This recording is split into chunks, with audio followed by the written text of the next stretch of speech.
गुलाम नबी आजाद की पार्टी का क्या अंत होने वाला है, ये सवाल है जो इस वक्त पूरे जम्मू कश्मीर की सियासत में घूम रहा है।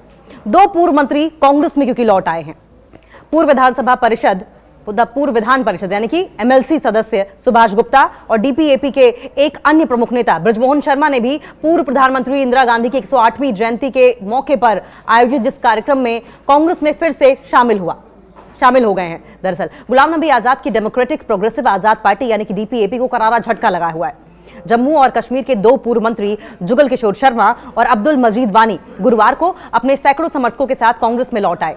पूर्व एमएलसी सुभाष गुप्ता और डीपीएपी के एक अन्य प्रमुख नेता बृजमोहन शर्मा ने भी कांग्रेस में वापसी की, जो कि इंदिरा गांधी की 108वीं जयंती के अवसर पर आयोजित कार्यक्रम में शामिल हुए हैं।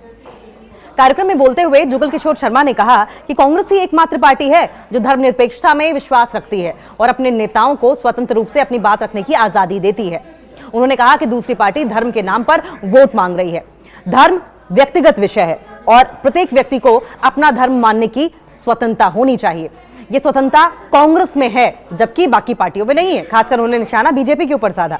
जुगल किशोर शर्मा और अब्दुल मजीद वानी, जिनका कटरा और डोडा क्षेत्र में अच्छा जनाधार है, इन्होंने 2024 के विधानसभा चुनाव में माता वैष्णो देवी और डोडा निर्वाचन क्षेत्रों से चुनाव लड़ा था, लेकिन सफलता नहीं मिली। इन चारों नेताओं ने अपने समर्थकों के साथ 2022 में कांग्रेस छोड़कर डीपीएपी का दामन थामा था और उन्हें आजाद के करीबी सहयोगियों में गिना भी जाता था। उन्हें कांग्रेस में वापस कांग्रेस के राष्ट्रीय महासचिव और जम्मू कश्मीर प्रभारी सैयद नसीर हुसैन, प्रदेश कांग्रेस कमेटी के अध्यक्ष तारिक हमीद कर्रा और एआईसीसी महासचिव जीए मीर ने उनका स्वागत किया, दोबारा कांग्रेस पार्टी ज्वाइन कराई। शर्मा की अगर बात करें तो साल 2000 से 2005 तक मुफ्ती मोहम्मद सईद के नेतृत्व वाली पीडीपी कांग्रेस सरकार में मंत्री रहे हैं और 2005 से 2008 तक आजाद के नेतृत्व वाली कांग्रेस पीडीपी सरकार में भी मंत्री रहे। वानी को भी आजाद सरकार में मंत्री बनाया गया था। अधिकांश वरिष्ठ कांग्रेस नेता जिन्होंने डीपीएपी का रुख किया था, जिनमें पूर्व मुख्यमंत्री ताराचंद भी शामिल हैं, पहले ही कांग्रेस में लौट चुके हैं।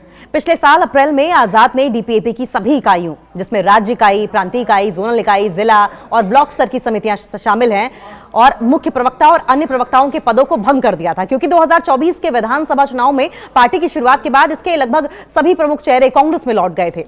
एक कांग्रेस के दिग्गज नेता रहे आजाद ने अगस्त 2022 में पार्टी छोड़ दी थी। उन्होंने संगठनात्मक चुनाव प्रक्रिया को फर्जी और एक दिखावा बताया था और दिखावा बताते हुए पार्टी की स्थिति वापसी की सीमा से बाहर पहुंच चुकी है, ऐसा कहा था। तो गुलाम नबी आजाद की पार्टी का क्या अंत होने वाला है, यह सवाल है। जम्मू कश्मीर की राजनीति में बड़ा मोड़ देखने को मिला है। गुलाम नबी आजाद की डेमोक्रेटिक प्रोग्रेसिव आजाद पार्टी यानी कि डीपीएपी, जिसकी शुरुआत 2022 में काफी शोर शराबे और उम्मीदों के साथ हुई थी, आज धीरे धीरे अपने ही पुराने सहयोगियों और नेताओं को खोती नजर आ रही है। हाल ही में दो पूर्व मंत्रियों और दो अन्य महत्वपूर्ण नेताओं की कांग्रेस में वापसी ने डीपीएपी के भविष्य पर गंभीर सवाल खड़े कर दिए हैं।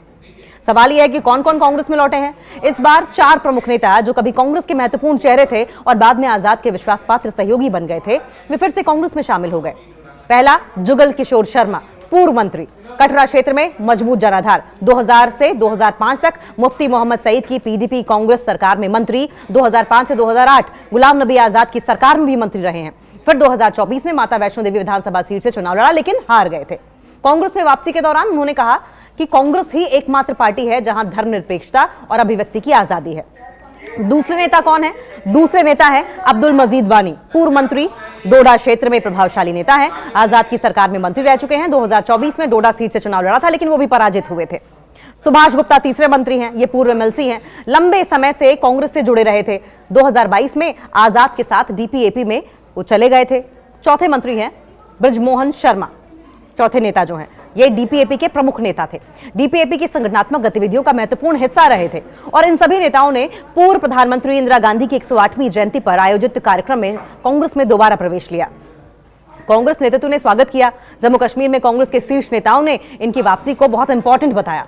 सैयद नसीर हुसैन, एआईसीसी महासचिव और जम्मू कश्मीर प्रभारी तारिक हमीद कर्रा, जो कि कांग्रेस के प्रदेश अध्यक्ष हैं, जीए मीर एआईसीसी महासचिव हैं। इन सभी नेताओं ने कहा कि इन नेताओं की घर वापसी से कांग्रेस को प्रदेश में मजबूत आधार मिलेगा।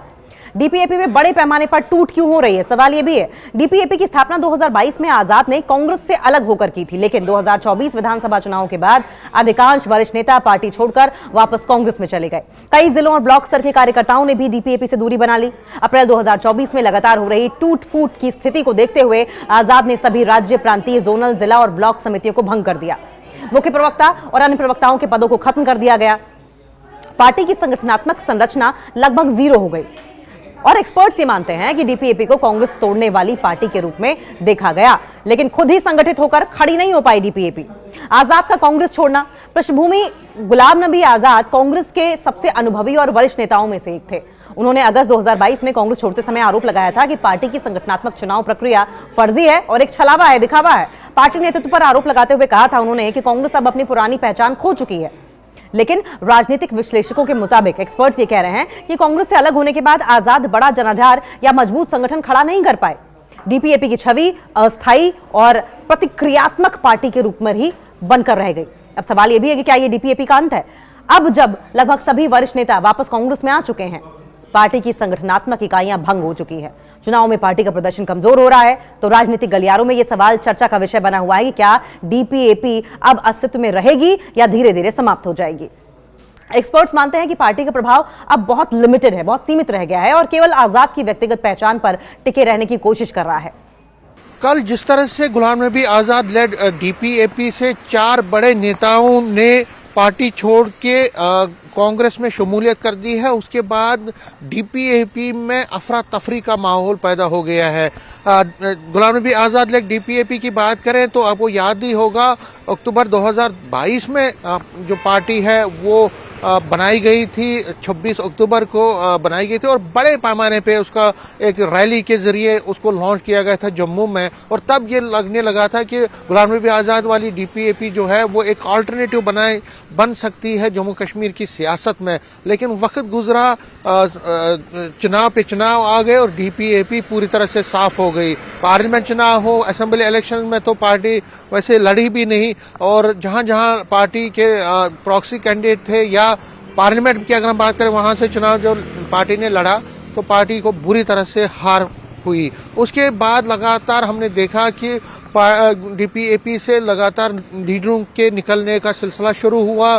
कई जो नेता हैं जिनसे हमने बात की वो ये कह रहे हैं कि गुलाम नबी आजाद फिर एक्टिव हो जाएंगे। उनका दावा ये है कि गुलाम नबी आजाद फिर एक्टिव हो जाएंगे, पार्टी को एक नई सोच और नए वलवले के साथ वो चलाएंगे और एक नए जज्बे के साथ चलाएंगे और आगे चल के डीपीएपी फिर एक बार अपनी एक जो है पहचान यहाँ पे बनाएगी। लेकिन लगता जो चीज़ें हो रही हैं, जिस तरह से चीज़ें हो रही हैं, उसे लगता नहीं है कि ऐसा कुछ होने वाला है। और डीपीएपी हम ये मान सकते हैं आज की डेट में, कल का पता नहीं, लेकिन आज की डेट में हम ये मान सकते हैं कि डीपीएपी अब एक ज़बरदस्त एक तरह से ख़त्म हो गई है। और डीपीएपी जो एक कभी अल्टरनेटिव माना जाता था पॉलिटिक्स में, जम्मू कश्मीर पॉलिटिक्स में, अब उसके दिन बहुत कम रह गए हैं और लगता यही है कि अब पार्टी नए तरीके से यहाँ पे वापस आएगी, ऐसी उम्मीदें बहुत कम हैं।